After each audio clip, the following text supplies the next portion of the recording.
যোৰহাটৰ ভোগদৈ আৰু জাজিত যি অবৈধ বালি খনন আৰু নদীৰ গৰাসমূহৰ খনন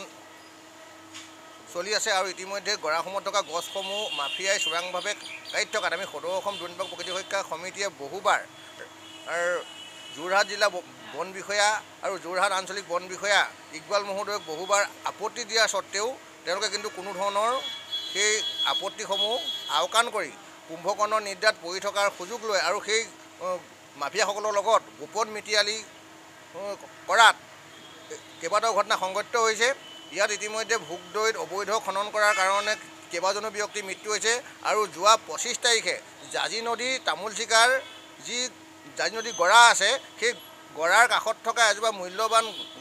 গছ এজন দৰিদ্ৰ সীমাৰেখাৰ তলৰ প্ৰায় 67 বছৰীয়া বয়সস্থ শ্ৰমিকে হতুৱাই মাফিয়াই কটোৱাত সেই গছসহ ভাগি পেলানি শ্ৰমিকজনৰ থিতাতে মৃত্যু হয় আৰু সেই তাত থকা চৰাই বাঁহ চৰাই কণী আৰু পোৱালিসমূহ ধ্বংস হয়। আৰু এই ক্ষেত্ৰত আৰক্ষী প্ৰশাসনে তাত গৈ উপযোগী, কিন্তু আজিলৈকে এই বন সংমণ্ডল বিষয়া আৰু আঞ্চলিক বন বিষয়া কিন্তু এতিয়ালৈকে তাত গৈ পেলাই কোনো উপস্থিত হোৱা নাই আৰু সেই পৰিয়ালটোক কোনো লগত সহযোগিতাও কৰা নাই। আৰু এই ক্ষেত্ৰত আমি মাননীয় আৰক্ষী অধীক্ষক মহোদয়ক ইতিমধ্যে যোৰহাট আঞ্চলিক বন বিষয়া আৰু যোৰহাট বন বিষয়াৰ ওপৰত এখনি এজেহাৰ দিয়া হৈছে আৰু এই ক্ষেত্ৰত আমি আশা ৰাখিছোঁ যে যোৰহাট আৰক্ষী অধীক্ষক মহোদয়ে ইয়াৰ ওপৰত এটা অতি শীঘ্ৰে উচিত ব্যৱস্থা গ্ৰহণ কৰিব। যোৰহাটৰ ভোগদৈ আৰু জাজিত যি অবৈধ বালি খনন আৰু নদীৰ গৰাসমূহৰ খনন চলি আছে আৰু ইতিমধ্যে গৰাসমূহত থকা গছসমূহ মাফিয়াই চোৰাংভাৱে কাটি থকাত আমি সদৌ অসম দুৰ্নীতি প্ৰকৃতি সুৰক্ষা সমিতিয়ে বহুবাৰ যোৰহাট জিলা বন বিষয়া আৰু যোৰহাট আঞ্চলিক বন বিষয়া ইকবাল মহোদয়ক বহুবাৰ আপত্তি দিয়াৰ স্বত্তেও তেওঁলোকে কিন্তু কোনো ধৰণৰ সেই আপত্তিসমূহ আওকাণ কৰি কুম্ভকৰ্ণৰ নিদ্ৰাত পৰি থকাৰ সুযোগ লৈ আৰু সেই মাফিয়াসকলৰ লগত গোপন মিতিৰালি কৰাত কেইবাটাও ঘটনা সংঘটিত হৈছে। ইয়াত ইতিমধ্যে ভোগদৈত অবৈধ খনন কৰাৰ কাৰণে কেইবাজনো ব্যক্তিৰ মৃত্যু হৈছে আৰু যোৱা 25 তাৰিখে জাজি নদীৰ তামোল চিকাৰ যি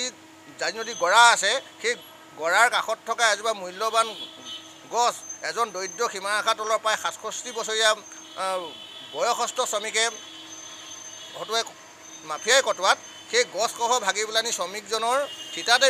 মৃত্যু হয় আৰু সেই তাত থকা চৰাই বাঁহ চৰাই কণী আৰু পোৱালিসমূহ ধ্বংস হয়। আৰু এই ক্ষেত্ৰত আৰক্ষী প্ৰশাসনে তাত গৈ উপযোগী, কিন্তু আজিলৈকে এই বন সংমণ্ডল বিষয়া আৰু আঞ্চলিক বন বিষয়া কিন্তু এতিয়ালৈকে তাত গৈ পেলাই কোনো উপস্থিত হোৱা নাই আৰু সেই পৰিয়ালটোক কোনো লগত সহযোগিতাও কৰা নাই। আৰু এই ক্ষেত্ৰত আমি মাননীয় আৰক্ষী অধীক্ষক মহোদয়ক ইতিমধ্যে যোৰহাট আঞ্চলিক বন বিষয়া আৰু যোৰহাট বন বিষয়াৰ ওপৰত এখনি এজেহাৰ দিয়া হৈছে আৰু এই ক্ষেত্ৰত আমি আশা ৰাখিছোঁ যে যোৰহাট